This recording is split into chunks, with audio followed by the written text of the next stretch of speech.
6 bases that were candidates for this site location, all of whom had a nuclear mission connection of some sort. We went through a very deliberative site selection process, made a selection of a preferred alternative at Barksdale, and we intend on going forward from here with the environmental work over the next couple of months that should allow us to make a final decision in June. So that's the track we're on. Just to jump in real quick, why was Barksdale selected over the other reasons? Our primary focus was mission synergy. And that, we had several other criteria that we looked at and weighted in the analysis, but we had a very tight shot group on 3 of the bases, and we had to make some choices about how to define that mission synergy.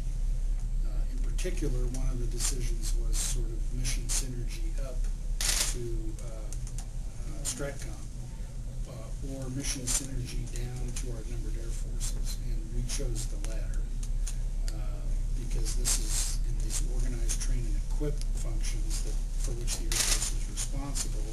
Those are the areas where we needed most fact that the next WGS launch will be tomorrow night, as a matter of fact. And every time we launch another WGS satellite, we're putting about a 10-fold increase into the constellation for wideband. The question becomes, as we look to the future, how much commercial will we have to continue to rely on? And as you know, I think all of you know, we've been relying very heavily on commercial communications. The Secretary hosted a meeting just last week where we had this conversation with the commercial satellite communications providers, and we owe them a more robust discussion on all of this way forward. Now, what I will tell you is that I could answer your question specifically with a very robust, it depends. And it depends on a lot of things. It depends on, we fully expect the WGS constellation to launch as advertised and perform as specified. But this gets into a question about hedging strategies. It also gets into a question about placement. It gets into a lot of issues here that lead us to believe that certainly as we look here in the near to midterm, we see a continued use of commercial satellite communications. And every time it seems like we get benchmarked for a delivery of military satellite communications on orbit, the demand goes up. Yeah. So I think we know and recognize with industry recognizes with us that we owe ourselves a more thorough discussion on this, and the Secretary is committed to having that later this year.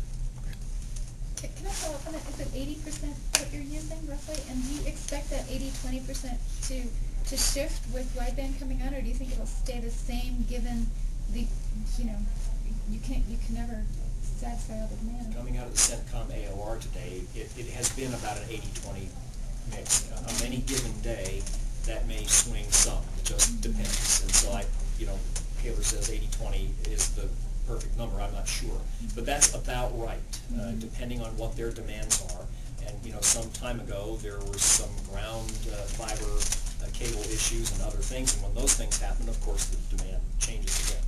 So it is about an 80-20. That's the last number that I had in my head regarding the Central Command AOR. But that's only for certain types of communications. For protected communications, for example, what our national leadership would rely on for protected communications is almost 100% provided by the military.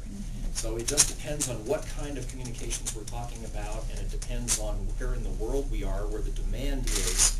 As a global military, our responsibility is to make sure that our forces can go wherever they're directed in order to go and perform the missions that they are required to perform. So this is a constant mixture of ground, air, and satellite links, and that mixture depends on where you are on Earth, whether you're at sea, whether you require protected communications, etc. And that's why this discussion about the future of commercial needs to be an ongoing one, and as we begin to recapitalize the constellations with WGS, and then when we get to AEHF, the question, I think, remains that the mixture might change. So it's a matter of us going forward, I think, with commercial industry and making sure that we are making smart strategic.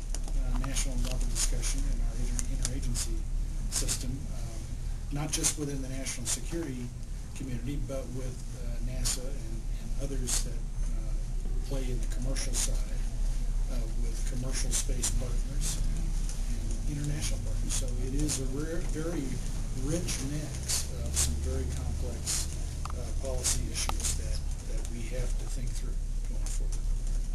And some of them are connected to CFE and how we will approach that work and what incentives and disincentives are part of the cooperative framework that we pursue going forward. So there are some good unanswered questions as we move forward.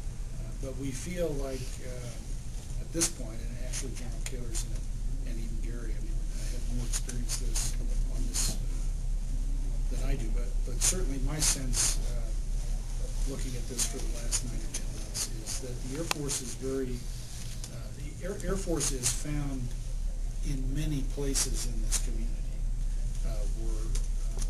We're involved in international partnerships. We're deployed in the interagency system supporting the intelligence partners, which were referenced earlier. We're supporting NASA.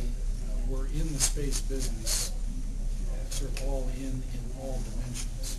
So I think we're in a good place to see the full scope of partnerships that are out there and to begin to maneuver through these issues. These issues will not be solved by the Air Force alone, but I think we're in a good place to kind of see them visually. We've got sort of a good essay, if you will, of our own place in this milieu of military, intelligence, sort of national security together, mixed with commercial, mixed with international. It's a very complex environment.